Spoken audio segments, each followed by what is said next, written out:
Let's see the important points in T.S.Eliot's tradition and the individual talent, which may be helpful for us to do our exams, competitive exams especially. Every nation has its own creative and critical mind. According to T.S. Eliot, criticism is as inevitable as breathing. As inevitable as breathing. And to T.S. Eliot, tradition cannot be inherited. Tradition cannot be inherited. One should obtain tradition by labor, by constant labor. One has to inherit obtain tradition, and the sense of the timelessness and temporal, and both together.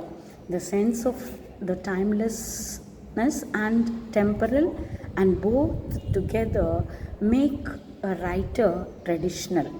To Eliot, an artist can have his complete meaning alone. He can bring about his complete meaning alone, and he becomes a writer becomes significant in his relation to dead poets. That's very important, in relation to dead poets. Eliot's principle of aesthetic criticism is to set an artist for contrast and comparison among the dead. To know his principle of aesthetic criticism is to set an artist for contrast and comparison among the dead. I quote, "You cannot value him alone, you must set him for contrast and comparison among the dead." The existing order, I'm giving only the important key points. The existing order is complete before the new work comes. The tradition is complete in itself before the new work arrives. And the past should be altered as the present is directed by the past. Very beautiful. Past should be altered as the present is directed by the past. What is present? Present, according to T.S. Eliot, is an awareness of the past. Present is an awareness of the past. Some can absorb knowledge, the more tardy, most sweat for it. Some can absorb knowledge, the more tardy must sweat for it. Shakespeare acquired more history from Plutarch. We know he took for historical facts, he took from Plutarch's history, more history from Plutarch. The progress of an artist is a continual self-sacrifice, a continual extinction of personality.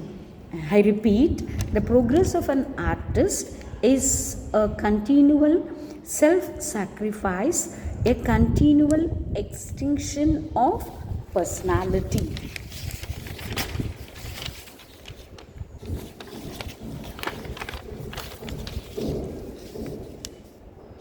In depersonalization, art is said to approach the condition of science. According to T.S. Eliot, in depersonalization, art is said to approach the condition of science.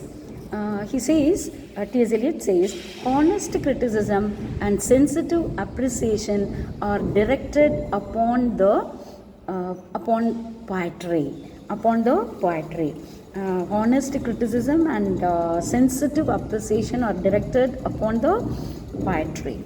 And Eliot's impersonal theory of art is the relation of the poem to its author.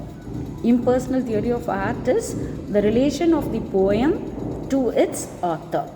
And Eliot makes use of the analogy of the catalyst. He is using the theory of the analogy of a catalyst. The reaction of a catalyst is it is inert, neutral and unchanged. Catalyst will be there, but there will be no reaction. Inert, neutral and unchanged. Like the mind of the poet is the shred of platinum.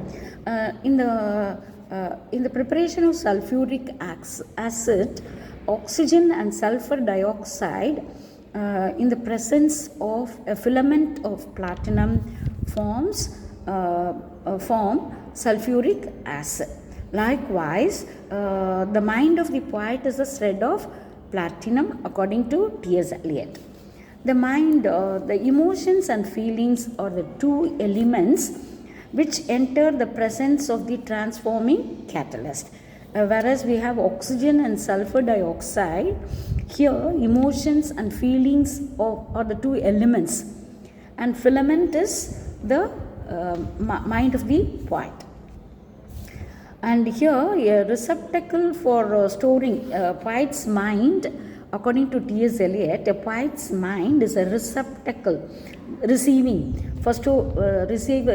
of storing up numberless feelings, feelings, phrases, images, and finally unite everything together. Great variety is possible in the process of transmutation of emotion. That is, the writer thinks like all characters, like a mother, like a servant, like a master, like a son, like a villain, like the hero. So all is possible. Great variety is possible in the transmutation of emotion. So Eliot is giving the example of episodes of definite emotion in the case of Paolo and Francesca, Paolo and Francesca, Francesca. Example of episodes of definite emotion. And Eliot says that example of a work that has no direct dependence upon an emotion. He gives an example of a work that has no direct dependence upon an emotion. The example is Canto 26, The Voyage of Ulysses.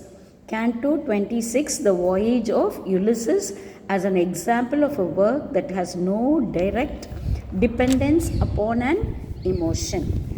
The difference between art and the event is always absolute. The difference between art and the event, original event, is always absolute. He gives the example of Agamemnon. He says, Agamemnon and Ulysses, there is a fusion of emotions. He gives the example of Agamemnon, the character of Agamemnon and Ulysses, as a fusion of emotions, varied emotions in them. Eliot attacks the metaphysical theory, this is very important. He attacks the metaphysical theory of the substantial unity of the soul. Eliot attacks the metaphysical theory of the substantial unity of the soul. To Eliot, the poet has not a personality to express. He is not having a personality to express. And poetry is only a medium in which impressions and experience combine in particular and unexpected ways.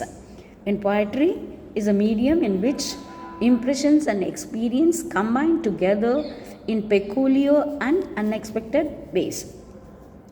And he further says, S.Eliot, impressions and experiences take no place in poetry. They fuse together and in an unexpected manner, but they take no place in poetry, which impressions and experiences. To Eliot, the poet has not a personality to express, but a particular medium. That is why he is talking about the impersonality theory. It's not a personality. The poet is not expressing a personality, but taking a particular medium. So the poet is not interested in his personal emotions. He is not interested in his personal emotions, and T.S. Eliot tells us the business of the poet. What is the business of the poet?